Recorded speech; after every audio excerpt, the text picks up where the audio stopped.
All right, Kelsey, the American Psychological Association says 76% of Democrats and 67% of Republicans say this election has been a significant source of stress in their lives. So how do you control it, and should you even try without the election being over yet? Scripps reporter Kamala Rama spoke to an expert about ways to ease your mind.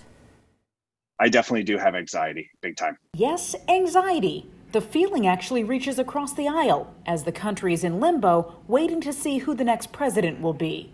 It can cause election stress disorder.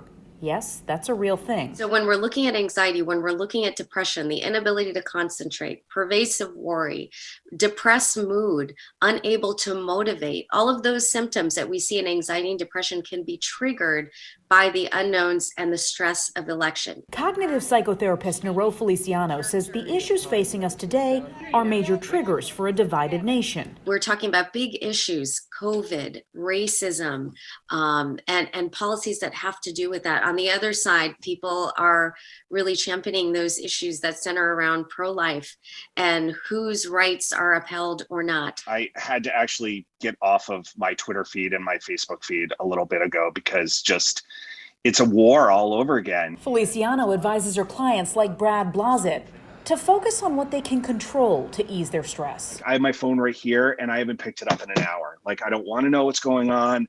I haven't heard what's going on. She has taught me a breathing technique, and so far I've done it twice just to cool me down and calm me down a little bit. And a day after the election without answers leads to the bipartisan sentiment of dread. Do the things that make you feel calm, that make you feel grounded and centered in your life. That means staying active in the fresh air, focusing on what you can control, concentrating on the good in your community, and taking a break from social media.